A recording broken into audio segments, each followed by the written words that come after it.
యెషయా గ్రంథం 9వ అధ్యాయం 6వ వచనం. ఎలయనగా మనకు శిశువు పుట్టెను, మనకు కుమారుడు అనుగ్రహించబడును. ఆయన భుజము మీద రాజ్యభారముండును. ఆశ్చర్యకరుడు, ఆలోచనకర్త, బలవంతుడైన దేవుడు, నిత్యుడగు తండ్రి, సమాధానకర్తయగు అధిపతి అని అతనికి పేరు పెట్టబడును. In the name of Jesus. స్తోత్రం దేవా, సర్వోన్నతుడ, సర్వాధికారి. ఈ సమయంలో ఈ యొక్క వాక్యాన్ని ధ్యానిస్తూ ఉండగా మాతో మాట్లాడి ప్రతి వారికి వినగల చెవి అనుగ్రహించి విత్తబడుచున్న వాక్యం వ్యర్థం కాకుండా ప్రతి హృదయంలో నాటబడి నూరంతల పంట అనుభవించుటకు నువ్వు సహాయం చేస్తున్నందుకు వందనలు చెల్లిస్తూ నజరేడిన యేసుక్రీస్తు నామములో ప్రార్థించి నమ్మి పొందుకొని ఉన్నామా పరమ తండ్రి, ఆమేన్. చాలా జాగ్రత్తగా గమనించాలి. ఎవరంటే దేవుడు ఆశ్చర్యకరుడు, ఆలోచనకర్త. హల్లెలూయా. దేవుడు శక్తిమంతుడు, బలవంతుడు, సామర్థ్యం కలిగిన వాడు, సమర్థుడు. ఏ సిచ్యువేషన్కైనా చాలిన దేవుడు. ఎటువంటి పరిస్థితి నుంచి అయినా నిన్ను విడిపించడానికి చాలిన దేవుడు. కాబట్టి మన దేవుడు శక్తిమంతుడు, సమర్థుడు. చెప్దామంతరం కూడాను, మన యేసయ్య శక్తిమంతుడు, సమర్థుడు. హల్లెలూయా. దేవునికి ఆయన సమర్థుడు, దేనికి ఆయన సమర్థుడు అని మనం ఆలోచన చేసినట్లయితే, దేనికి ఆయన చాలినవాడు అని మనం ఆలోచన చేసినట్లయితే, ఆయన దేనికైనా చాలినవాడే. ఆయన శక్తికి హద్దులు లేవు. In the name of Jesus. పరిమితులు లేనటువంటి పరమాత్ముడైన దేనికైనా సమర్థుడో మనం చూద్దాం ప్రియులారా. కొన్ని విషయాలు మనం ధ్యానం చేస్తూ ఈ రోజున మనం ముందుకెళ్దాం. మీరంతా కూడా జాగ్రత్తగా గమనించాలని చెప్పి ప్రభు పేరట మనం చేస్తున్నాను. అగ్నిగుండం నుంచి విడిపించడానికి దేవుడు ఎవరంటండి? సామర్థ్యం కలిగినటువంటి వాడు, శక్తి కలిగినటువంటి వాడు. హల్లెలూయా. ఇది చాలా అద్భుతమైనటువంటి విషయంగా మీరు భావించాలి. శక్తిమంతుడు, సామర్థ్యం కలిగిన వాడు, గొప్పవాడు అని ఈజీగా క్యాజువల్గా మనం పలుకుతూనే ఉంటాం. కానీ ఇక్కడ మనం గమనించవలసింది ఏంటంటే, బైబిల్ గ్రంథంలోంచి చూద్దాం. మనం దానియేలు గ్రంథం మనం చూసినట్లయితే ప్రియులారా, 3వ అధ్యాయం 17వ వచనంలో మనం చూసినట్లయితే అక్కడ యవనస్తులు పలుకుతున్న మాటను మనం చూద్దామా? దానియేలు గ్రంథం 3వ అధ్యాయం 17వ వచనం చదువుతున్నట్లయితే, మేము సేవించుచున్న దేవుడు మండుచున్న వేడిమి గల ఈ అగ్నిగుండంలో నుంచి మమ్మల్ని తప్పించి రక్షించుటకు సమర్థుడు. In the name of Jesus. అమ్మ, నీతోటే మాట్లాడుతున్నాడు ఈ రోజున. అప్పుల సమస్యలో, బంధకాల్లో, నిరుద్యోగ సమస్యలో, అందరి చేత దూషించబడి నువ్వు వచ్చినట్లయితే, ఈ రోజున నీ జీవితం పట్ల నీకు ఒక అవగాహన లేక ఏం చేయాలో తెలియని దిక్కుచోసిన దిశలో నేను వచ్చినట్లయితే, నా పరిస్థితిని మార్చేవారు ఎవరున్నారు, నా పరిస్థితి నుంచి విడిపించే వాళ్ళు ఎవరున్నారని నువ్వు అనుకుంటున్నావేమో. ఈరోజు దేవుడు చెప్తున్నాడు, సమర్థుడు. ఎవరంటండి? తప్పించి రక్షించుటకు సమర్థుడు. హల్లెలూయా. ఏంటంటే తప్పించి రక్షించుటకు సమర్థుడు. ఈ సమస్య నుంచి నన్ను తప్పించేది ఎవరు, నన్ను రక్షించేది ఎవరు? ఎంతో కాలంగా ప్రార్థన చేస్తున్నానే, ఎంతో కాలంగా ఎదురు చూస్తున్నానే, ఏ సమాధానము లేదే, ఏ ఫలితము లేదే అని నువ్వు ఒకవేళ నిట్టూర్పులు విడుస్తూ ఉన్నావేమో. నా ప్రియమైనటువంటి సహోదరి, స్నేహితులారా, ఆలోచించేయండి. ఎంతకాలంగా నేను ప్రార్థన చేస్తున్నానే, ఎంతో కాలంగా నేను ప్రయత్నం చేస్తున్నానే, ఏ విధమైనటువంటి ఫలితం లేదు అని నువ్వు అనుకుంటున్నట్టయితే, ఈ రోజు నా పరిశుద్ధాత్మ దేవుడు నీతో మాట్లాడుతున్నాడు. హల్లెలూయా. దేవునికి స్తోత్రం కలుగును గాక. హల్లెలూయా. చాలా జాగ్రత్తగా వినాలని ప్రభు పేరట మనం చేస్తూ ఉన్నాను. ఆయన నిన్ను తప్పించి రక్షించుటకు సమర్థుడు. నీ సమస్య ఏదైనా, నీ అప్పు ఏదైనా, నీ బంధకాలు ఏదైనా సరే, దాని నుంచి నిన్ను తప్పించి రక్షించడానికి ఆయన సమర్థుడు. హల్లెలూయా. కాబట్టి చెప్పండి, మన దేవుడు శక్తిమంతుడు, సమర్థుడు. హల్లెలూయా. హల్లెలూయా. శక్తిమంతుడు, సమర్థుడు. కాబట్టి శద్రకు, మేషకు, అబేద్నెగోలు ఆనాటి ప్రపంచ సామ్రాజ్య నేత అయినటువంటి మరి ఆ యొక్క నెబుకద్నెజరుతో మాట్లాడుతున్న మాట, 13, 14, 15 సంవత్సరాల లోపు ఉన్నటువంటి పిల్లలు మాట్లాడుతున్న మాట ఏంటి తెలుసా? నెబుకద్నెజరు, మండుచున్న ఈ వేడిమిగల అగ్నిగుండం నుంచి మమ్మల్ని తప్పించి రక్షించడానికి మా దేవుడు సమర్థుడు అన్నారు. వాళ్ళంతా కూడా ముగ్గురు మనుషులే, కానీ ఒకటే మాట. హల్లెలూయా. అంతకంటే ఎన్నో రెట్లు వేడిమి కలిగినటువంటి నరకం నుంచి కూడా మన దేవుడు మనల్ని తప్పించగలిగినటువంటి సామర్థ్యుడు. ఆ కనిపించే ఆ కొద్దిపాటి అగ్ని నుంచి కాదు, నిత్య నరకాగ్ని నుంచి కూడా దేవుడు నన్ను తప్పించడానికి సామర్థ్యం కలిగిన వాడు. ఆ వేడిమి గల నరకం నుంచి కూడా నన్ను తప్పించగలిగినటువంటి దేవుడు. అటువంటి సమర్థుడు మన యేసే. నా ప్రియమైనటువంటి సహోదరి, స్నేహితులరా, నువ్వు రక్షణ పొందావా? బాప్తిస్మం పొందావా? నరక శిక్ష నుంచి విడిపించబడ్డావా? సమయం లేదు, నేడే నీ సమయం. కాబట్టి ఇంకా సమస్యల్లో ఉన్నాను, ఇవన్నీ తీరాక చూస్తాను, బాప్తిస్మం తర్వాత తీసుకుంటాను. చాలామంది ఇలా నిర్లక్ష్యం చేస్తూ వస్తూ ఉన్నారు. ఇది అయిపోయాక ఈ పని అయ్యాక ఆ పని అయ్యాక అనుకుంటా వాయిదాలు వేస్తున్నారేమో. జాగ్రత్త ప్రియులారా. 2 కొరింథీయులకు రాసినటువంటి పత్రిక 6వ అధ్యాయం మనం 20వ వచనం నుంచి 22వ వచనం వరకు మనం చదివినట్లయితే 2 కొరింథీ పత్రిక 6వ అధ్యాయం 2-3 వచనాలు చదువుకుందాం. మనం 2 కొరింథీ 6వ అధ్యాయం 2-3 వచనాలు. అనుకూల సమయమందు నీ మొరను ఆలకించితిని, రక్షణ దినమందు నిన్ను ఆదుకుంటిని అని ఆయన చెప్పుచున్నాడు కదా. ఇదిగో ఇప్పుడే మిక్కిలి అనుకూలమైన సమయం, ఇదిగో ఇదే రక్షణ దినము. ఇంతకాలం వెయిట్ చేసావేమో రక్షించబడకుండా, బాప్తిసం పొందకుండా, ఏదో ఉద్యోగం వచ్చాకో, పెళ్ళి అయ్యాకో, పిల్లలు పుట్టాకో, లేకపోతే ప్రమోషన్ వచ్చాకో, లేకపోతే అనుకున్నది ఏదో సాధించాకో, ఈ పని అయ్యాక ఆ పని అయ్యాక రక్షణ పొందుతానని గడుపుకుంటూ నెట్టుకుంటూ వచ్చావేమో. ఇదే అనుకూల సమయం, ఇప్పుడే మిక్కిలి అనుకూలమైన సమయం, ఇదే ఇదే ఇదే రక్షణ దినం. కాబట్టి ఈరోజే బాప్తిసం పొందడానికి తీర్మానం చేసుకోండి. రక్షించబడటానికి దేని పని చేసుకోండి. శద్రకు మేషకు అబేద్నెగో వారు కంటికి కనిపించే అగ్ని నుంచి కాపాడగలరని చెప్పినప్పుడు ఖచ్చితంగా దేవుడు కార్యం చేశాడు. సమర్థుడు మన దేవుడు. అలాగే నిత్య నరకాగ్ని నుంచి నిన్ను రప్పించాలంటే బాప్తిసం పొందాలి. నెంబర్ 1, మన దేవుడు అగ్నిగుండము నుండి విడిపించుటకు సమర్థుడు. హల్లెలూయా. అలాగే రెండో విషయం మనం చూసినట్లయితే ప్రియులారా, దానియేలు గ్రంథంలోనే మనం చూద్దాం. సింహాల బోనులో నుంచి విడిపించడానికి మన దేవుడు సామర్థ్యం కలిగినటువంటి వాడు. హల్లెలూయా. దేవునికి స్తోత్రం కలుగును గాక. దానియేలు గ్రంథంలోనే 6వ అధ్యాయం మనం చదివినట్లయితే 20-22 వచనాలు మనం చదివినట్లయితే అక్కడ అతడు గుహ దగ్గరకు రాగానే దుఃఖ స్వరముతో దానియేలును పిలిచి, జీవము కలిగిన దేవుని సేవకుడు అయినటువంటి దానియేలు, నిత్యము నీవు సేవించుచున్నటువంటి నీ దేవుడు నిన్ను రక్షింపగలిగిన అని అతనిని అడిగాను. అందుకు దానియేలు, రాజు చిరకాలము జీవించునుగాక, నేను నా దేవుని దృష్టికి నిర్దోషిగా కనబడుతుంది కాబట్టి. ఇది విషయం, నా దేవుని దృష్టికి నిర్దోషిగా కనపడ్డాను అంటున్నాడు దానియేలు. ఈ మాట మీరు చెప్పగలుగుతారా? నేను నా దేవుని దృష్టికి నిర్దోషిగా ఉన్నాను, నా దేవుని దృష్టికి ఏ దోషము లేదు. నేను ఖచ్చితంగా దేవుని సన్నిధికి వస్తాను, దశంభాగాలు ఇస్తాను, దేవుని సన్నిధిలో ప్రార్థిస్తాను, దేవుని సన్నిధిలో మొరపెడతాను, దేవుని నామాన్ని కనపరుస్తాను, దేవుని విషయాలు ప్రతిరోజు వింటాను, దేవుని సన్నిధిలో ప్రతిరోజు గడుపుతాను. ఈ విషయాల్లో మీరు ఎలా ఉన్నారు? దేవుని దృష్టికి నిర్దోషిగా ఉన్నారా? ఏ దోషము లేనటువంటి వారుగా ఉన్నారా? ఏ విషయంలో తప్పిపోయినటువంటి వారుగా ఉన్నారా? దేవుని సన్నిధికి రావడంలో నమ్మకంగా ఉన్నారా?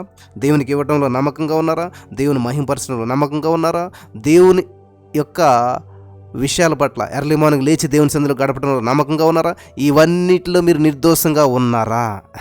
లేదు బ్రదర్, ఎర్లీ మార్నింగ్ మేము లేవలేము, ప్రార్థన చేయలేము, కానీ మీరు మాత్రం మా కోసం చేయండి. 3 సార్లు ప్రార్థన మా కోసం చేయండి, మీ అనుదిన ప్రార్థన మా కోసం చేయండి. చాలా సాక్ష్యాలు విన్నాం, యూట్యూబ్లో చాలా వాక్యాలు విన్నాం. కాబట్టి చిన్న ప్రార్థన చేయండి, మాకున్న అప్పు తీరిపోవాలి.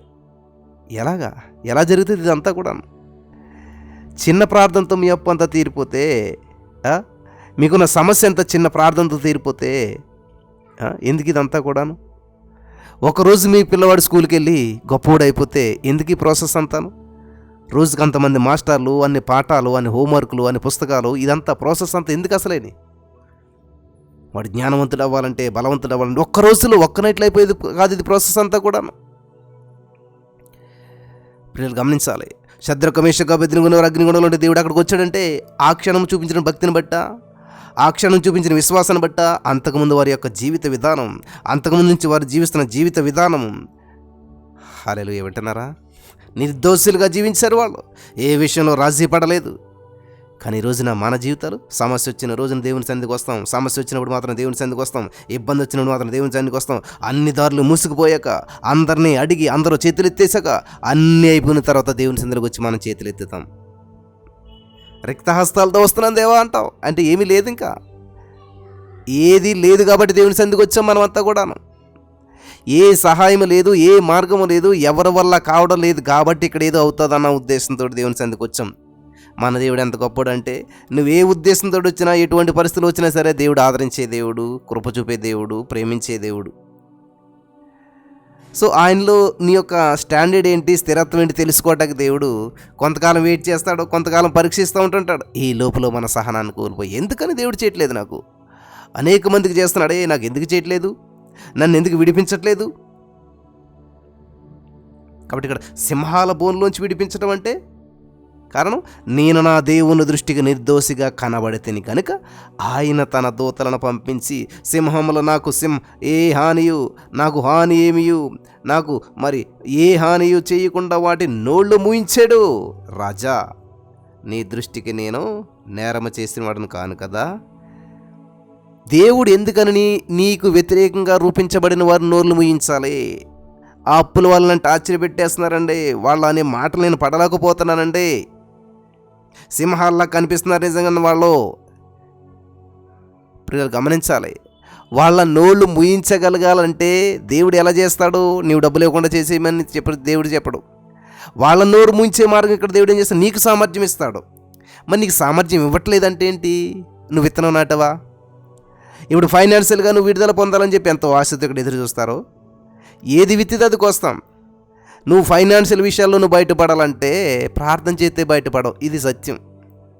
వింటున్నారా అమ్మా? నీకు ఆకలేస్తుందని చెప్పి ఏం చేయాలి? అన్నం తింటే కడుపు నిండుతుంది, అంతే. ఆకలేస్తుందని చెప్పేసేసి నువ్వు ఇంటి చుట్లా తిరిగినా, ఆకలేస్తుందని చెప్పి రోడ్ల మీద పరుగులు పెట్టినా, ఆకలేస్తుందని చెప్పి ఏం చేసినా వేరే ఏ మార్గంలో నీకు ఆకలి తీరదు. కాబట్టి ఈరోజున ఫైనాన్షియల్ విషయాల్లో చాలా చేంజెస్ రావాలండి. మా ఫైనాన్షియల్గా చాలా ఇబ్బంది పడ్డామండి. మరేది ఫైనాన్షియల్ విషయంలో తేడా రావాలంటే ఎక్కడ ఏ విత్తనం విత్తాలి మనం? కాబట్టి ఇక్కడ చాలా అద్భుతమైన మాట. దానియేలు గ్రంథం 6వ అధ్యాయం 22వ వచనం, నేను నా దేవునికి దృష్టికి నిర్దోషిగా కనబడి తిని in the name of Jesus. ఈ మాట మీరు చెప్పగలుగుతారా? ఎస్ బ్రదర్, నేను నిర్దోషిగా ఉన్నాను. దేవుని సన్నిధిలో గడపటంలో, దేవుని సన్నిధిలో లేవటంలో ఏ ఒక్కరోజు మిస్ కాకుండా ప్రతిరోజు నిర్దోషిగా నేను ఉన్నాను. నేను ఏ విధమైనటువంటి దోషము లేకుండా ఉన్నాను. నేను ఎర్లీమాను లేస్తున్నాను, దేవుని సన్నిధిలో గడుపుతున్నాను, దేవునికి నా సమయాన్ని ఇస్తున్నాను. దేవునితో నేను ఏ విధమైనటువంటి మధ్యలో ఏ ఆటంకాలు లేవు. దేవునికి నాకు నిస్సందేహంగా ప్రేమించుకుంటున్నాను మేము ఒకరు దేవుడిని నేను అని మీరు ఎంతమంది చెప్పగలుగుతారో నేను అడగట్లేదు. కానీ ఒకసారి మీ హృదయాల మీద చేతులు వేసుకుని పరిశీలన చేసుకోండి. ఎస్, నా దేవుని దృష్టికి నేను నిర్దోషంగా ఉన్నాను. నాకు వచ్చిన ఇన్కమ్లో నేను దశమ భాగిస్తూ ఉన్నాను. నాకు చేతనైన సహాయం నేను చేస్తూ ఉన్నాను. దేవుని పనిలో నేను పాలు భాగస్తుగా ఉంటూ ఉన్నాను. నా యొక్క అనుదినము కూడా నేను దేవుని సన్నిధిలో గడుపుతూ ఉన్నాను. ఇవన్నీ కూడా మీరు చేయగలుగుతున్నారా? ఏమి చెయ్యం బ్రదర్. మాకున్న అప్పులు మాత్రం తీర్పాలి. మీరు అందరూ ప్రార్థన చేయండి. ఇవన్నీ మాకేమీ తెలీదు. మేము మాత్రం చాలా బంధకాల్లో ఉన్నాం, చాలా అప్పుల్లో ఉన్నాం, చాలా సమస్యల్లో ఉన్నాం. వీటి నుంచి విడుదల కొరకు ప్రార్థన చేయండి. దేవుడు కూడా వచ్చినా కూడా మీరు ఆ సమస్య నుంచి బయటపడలేరు. ఎందుకంటే మనిషి ప్రమేయం లేకుండా దేవుడు ఏ కార్యాన్ని, ఏ అద్భుతాన్ని చేయడు. వింటున్నారా? అదే సింహాల బోన్లో మరి అనేక మందిని వేశారు. ముగ్గురు వేస్తే తినలేనటువంటి సింహాలు అనేక మందిని భార్య పిల్లలను వేస్తే వాళ్ళ క్రిందక పడకముందే గాల్లో ఉండగానే వాళ్ళని తినేసి బోన్స్ కూడా మరి అక్కడ దారుణంగా ఉంటుంది. మా మాట చదవటానికి భయంకరంగా ఉంటుంది. అదే బోను, అదే పరిస్థితి. మిగతా వాళ్ళు ఎందుకని నశించిపోయారు? దేవుని కాపుదల దానియేలుకు మాత్రమే ఎందుకునున్నది? అదే అగ్నిగుండం వేస్తున్న వారు వెంటనే చచ్చిపోతే వీళ్ళేమో అగ్నిగుండంలో తిరిగి బయటకు వచ్చేస్తారు. ఎందుకని? దేవుని దృష్టికి నిర్దోషిగా కనపడతాం. హల్లెలూయా. దేవుడిచ్చిన పని నిర్దోషత్వంగా చేయటం. ఈరోజున ఎవరిని నమ్మాలో ఎవరు నమ్మకూడదో తెలియని రోజులు అయిపోతూ ఉన్నాయి. ఎక్కడ చూసినా మోసము, ద్వేషము, అసూయ. కాబట్టి ఈరోజున దేవుడు నిన్ను నమ్మి నీకు ఒక పనిని, ఒక బాధ్యతను ఇచ్చినప్పుడు దాన్ని ఎంత నమ్మకంగా చేయగలుగుతున్నారు ఆలోచించండి ప్రియులారా. కాబట్టి నా దేవుని దృష్టికి నేను నిర్దోషిగా కనబడ్డాను. హల్లెలూయా. యథాప్రకారం ముమ్మారు ప్రార్థించినందుకు దానియేలు సింహాల బోన్లో పాలైపోయాడు. అయితే సింహాలతో దానియేలు ఆ రాత్రి స్తుతి కూటం ఏర్పాటు చేసుకున్నాడు. ఇది ఎక్కడా వినుండ్ర చరిత్రలో విన్నటువంటి విషయం. దానియేలు స్తుతి కూటం ఎక్కడ ఏర్పాటు చేశారంటే సింహాల బోనులో, సింహాలతో కలిపి. హల్లెలూయా. సింహాలతో స్తుతి కూటం జరుపుకున్నటువంటి వ్యక్తి దానియేలు. సింహాల నుంచి విడిపించబడటానికి ఆయన సమర్థుడు, మన దేవుడు. ప్రభువు నా ప్రక్క నిలిచి నన్ను బలపరిచిన గనుక నేను సింహము నోట నుంచి తప్పించబడితిని అంటున్నాడు పౌలు గారు 2 తిమోతి 4:17. చూసారా పౌలు గారు కూడా ఎవరంటండి, ఏమన్నాడండి? ప్రభువు నా ప్రక్కన నిలిచి నన్ను బలపరిచిన కనుక నేను సింహము నోట నుండి తప్పించబడితిని అంటున్నాడు పౌలు గారు 2 తిమోతి 4:17 మీరు చదువుకున్నట్లయితే. హల్లెలూయా. కాబట్టి మన దేవుడు అగ్నిలో నుంచి విడిపించడానికి సామర్థ్యం కలిగిన వాడు, సింహాల నుంచి విడిపించడానికి సామర్థ్యం కలిగిన వాడు. మూడవ విషయం, త్రొట్టిల్లకుండా కాపాడటానికి సామర్థ్యం కలిగినటువంటి వాడు మన దేవుడు. హల్లెలూయా. దేవునికి స్తోత్రం కలుగును గాక. ఏంటండి? త్రొట్టిల్లకుండా. యూదాపత్రిక 1 ఉంటుంది, అందులో అధ్యాయం 24వ వచనం. యూదాపత్రిక 24వ వచనం. త్రొట్టిల్లకుండా మిమ్మల్ని కాపాడుటకును, తన మహిమ ఎదుట ఆనందంతో మిమ్మను నిర్దోషులుగా నిలబెట్టుటకును శక్తిగల మన రక్షకుడైన అద్వితీయ దేవునికి స్తోత్రం. త్రొట్టిల్లిపోకుండా కాపాడటానికి. నేను బలహీనుడను, నేను పడిపోతానేమో, అయ్యో ఏం చేస్తాను, అమ్మో ఇదెట్లా అనుకుంటున్నటువంటి నిన్ను తన బలమైనటువంటి శక్తితో పడకుండా నిలబెట్టగలిగినటువంటి వాడు. ఆయన నిన్ను నిలబెట్టగలిగితే ఇక నిన్ను పడగొట్టేది ఎవరు? నేను పడిపోతానేమో అని చెప్పి భయమేమీ నీకు లేదు ప్రియులారా. ఆయన హస్తాలు నీ కొరకు చాపబడి ఉన్నాయి. హల్లెలూయా. కాబట్టి త్రొట్టిల్లకుండా కాపాడతానికి ఆయన సామర్థ్యం కలిగినటువంటి వాడు. ఈ యొక్క సత్యాన్ని మీరంతా కూడా గ్రహించాలని చెప్పి ప్రభు పేరట మనం చేస్తూ ఉన్నాను. హల్లెలూయా. దేవునికి స్తోత్రం కలుగును గాక. అలాగే హెబ్రీ 2:14 మనం చదివినట్లయితే అక్కడ ఒక అద్భుతమైనటువంటి విషయం ఉన్నది.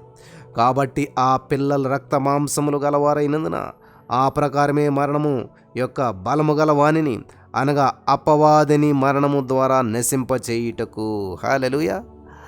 అంటే ఇక్కడ మనం హెబ్రీ పత్రిక ఈ యొక్క హెబ్రీ పత్రిక 2వ అధ్యాయం 14వ వచనంలో మనం చదివినటువంటి విషయం చాలా స్పష్టంగా పరిశుద్ధాత్మ దేవుడు తెలియజేస్తున్నటువంటి విషయం ఏంటంటే, కాబట్టి ఆ పిల్లలు రక్త మాంసములు గలవారైనందున ఆ ప్రకారమే మరణము యొక్క బలము గల వారిని, అనగా అపవాదిని మరణము ద్వారా నశింపజేయుటకును.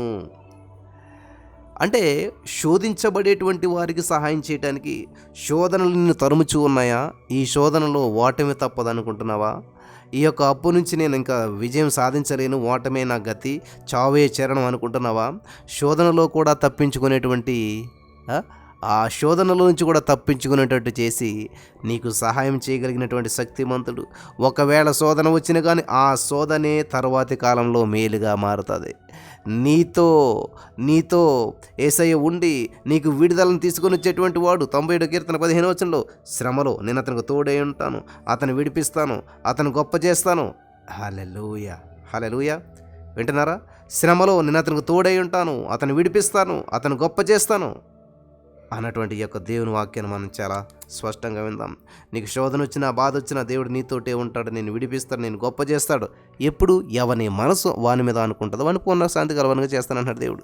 కాబట్టి ఈ రోజున నీ మనసు దేవుని మీద ఆనుకున్నట్లయితే ఏంటండి? నీ మనసు దేవుని మీద ఆనుకున్నట్లయితే అప్పుడు దేవుడు నిన్ను పూర్ణ శాంతి కలిగినటువంటి వానిగా చేస్తాడు. ఇది సత్యం. హల్లెలూయా. ఇది సత్యం. కాబట్టి దేవుని మీద ఆనుకుంటున్నారా? దేవుని మీద ఆనుకోండి ప్రియులారా. ఇక్కడ 4 విషయాలు మనం ధ్యానం చేసుకుంటూ వచ్చినాం. దేవుడు అగ్ని నుంచి తప్పించడానికి సామర్థ్యం కలిగిన వాడు, సింహాల నుంచి విడిపించడానికి సామర్థ్యం కలిగిన వాడు, త్రొట్టిల్లకుండా కాపాడటానికి సామర్థ్యం కలిగిన వాడు, శోధించబడి వారికి సహాయం చేయడానికి సామర్థ్యం కలిగిన వాడు. మిగిలినటువంటి 3 విషయాలు చూద్దాం మనం. ఎఫెసీ పత్రిక 3వ అధ్యాయం 20వ వచనం మనం చూసినట్లయితే, ఎఫెసీ పత్రిక 3వ అధ్యాయం ఎఫెసీ 3:20 మనం చదివినట్లయితే, మనలో కార్యసాధకమైన తన శక్తి చెప్పున మనం అడుగు వాటన్నిటికంటే ఊహించు వాటన్నిటికంటే అత్యధికంగా చేయగల శక్తి కలిగినటువంటి దేవుడు అంటాడు మన దేవుడు. వింటున్నారా? అడుగు వాటన్నిటికంటే అత్యధికంగా చేయగల సమర్థుడు.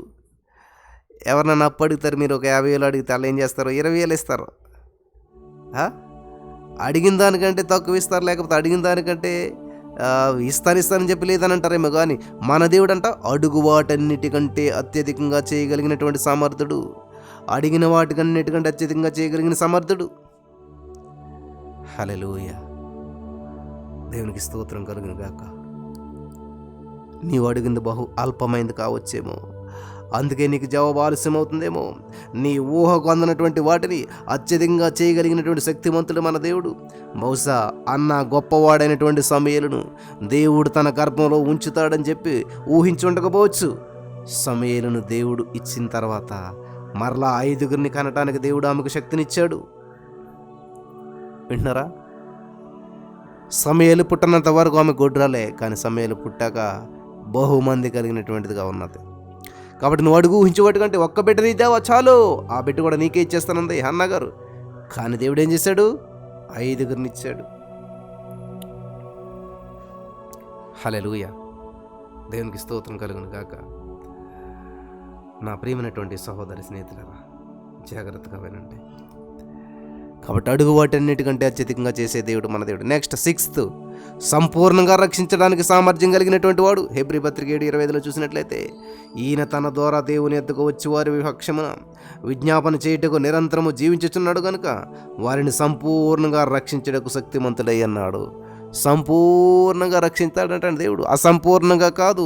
దేవుడు ఏది చేసినా కూడా సంపూర్ణంగా చేస్తాడు. అన్ని విషయాల్లో నీకు కొర రక్షణ కాదు, సంపూర్ణ రక్షణ ఉంది ప్రియులారా. నిన్ను సంపూర్ణంగా రక్షించడానికి ఆయన సమర్థుడు. వింటున్నారా? నిన్ను సంపూర్ణంగా రక్షించడానికి ఆయన సమర్థుడు. హల్లెలూయా, దేవునికి స్తోత్రం కలుగును గాక. నిన్ను సంపూర్ణంగా రక్షించడానికి ఆయన సమర్థుడు, సామర్థ్యం కలిగినటువంటి వాడు. కాబట్టి నీ సిచ్యువేషన్ ఏదైనా సరే, ఎటువంటి బంధకాలకుండా మీరు వెళ్తున్నా సరే, దేవుడు మిమ్మల్ని విడిపించడానికి ఆయన ఇష్టపడుతూ ఉన్నాడు. కాబట్టి సంపూర్ణంగా రక్షించడానికి సామర్థ్యుడు. 6వ పాయింట్. చివరిగా 7వ పాయింట్ మనం చూసినట్లయితే, ఫిలిప్పీ పత్రిక 3:21 ప్రకారం, సమస్తమును తనకు లోపరుచుకొన జాలినటువంటి శక్తిని బట్టి ఆయన మన దీన శరీరమును తన మహిమగల శరీరమునకు సమరూపము గలదాగా మార్చును. కాబట్టి ఇక్కడ 7వ పాయింట్ చివరగా, మహిమ శరీరంగా మార్చడానికి సామర్థ్యం కలిగినటువంటి వాడు. మన మామూలు శరీరాన్ని మహిమ శరీరంగా మార్చడానికి సామర్థ్యం కలిగిన వాడు. ఫిలిప్పీ 3:21 ప్రకారం మన దీన శరీరాన్ని తన మహిమ కలిగినటువంటి శరీరానికి సమరూపంగా మార్చడానికి ఆయన శక్తిమంతుడు. ఆయన యొక్క పునరుత్థాన శరీరం ఎంత మహిమ గలదై ఉన్నదో, మన శరీరాన్ని కూడా ఆయన రాకడలో అంతే మహిమగల శరీరంగా మార్చడానికి శక్తిమంతుడు. యేసుక్రీస్తు ప్రభువారు పునరుత్థానుడైన తర్వాత, మహిమ శరీరాన్ని ధరించిన తర్వాత, మామూలు శరీరాన్ని విడిచిపెట్టిన తర్వాత, మహిమ శరీరాన్ని ధరించిన తర్వాత, మరి శిష్యులు గదిలో ప్రార్థన చేస్తూ ఉండగా గది తలుపులు మూసి ఉండగానే వారి మధ్యలో ప్రత్యక్షమయ్యాడు. ఈ యొక్క మహిమ శరీరం గోడల గుండా వెళ్తుంది. ఈ మహిమ శరీరం ఎంత దూరమైన వెళ్తుంది. ఈ మహిమ శరీరం ఏ పనిని క్షణాల్లో చేస్తుంది. కాబట్టి ప్రతి వారు కూడా మహిమ శరీరాన్ని దాలుస్తారు. కాబట్టి మహిమ శరీరంగా మార్చటానికి, మన శరీరాలని మహిమ శరీరంగా మార్చడానికి సామర్థ్యం కలిగిన వాడు మన యేసయ్య. హల్లెలూయా. నా ప్రియమైనటువంటి సహోదరి స్నేహితులరా, ఈ రోజున మన దేవుడు శక్తిమంతుడు, సమర్థుడు.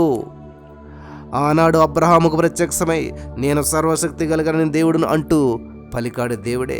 అతని భార్య అయినటువంటి సారాతో, యెహోవాకు అసాధ్యమైనది ఏదైనా ఉన్నదా అంటూ సెలవిచ్చాడు. అసాధ్యాలను సుసాధ్యాలుగా మార్చగలిగినటువంటి శక్తిమంతుడు, శ్రీమంతుడు, మరి సమర్థుడు, గొప్పవాడైనటువంటి మన యేసుక్రీస్తు ప్రభు వారికి సమస్త మహిమ కలుగును గాక. హల్లెలూయా. మన దేవుడు అంత శక్తిమంతుడు, మన దేవుడు అంత గొప్పవాడు. కాబట్టి ఈ యొక్క వర్తమానం ద్వారా ఈ యొక్క 7 విషయాలు గ్రహించినటువంటి ప్రతి వారి జీవితాల్లో మీ సమస్య ఏదైనా, మీ బంధకం ఏదైనా సరే, మీరు వెళ్తున్నటువంటి సిచ్యువేషన్ ఎటువంటిదైనా సరే, దాని నుంచి విడిపించి మిమ్మల్ని గొప్ప చేయడానికి సామర్థ్యం కలిగిన వాడు మన దేవుడు. నమ్మిన వారు ఇప్పుడే ఈ క్షణంలోనే మీ ప్రతి పరిస్థితి నుంచి విడుదల పొందుకుందురుగాక. ఆమేన్.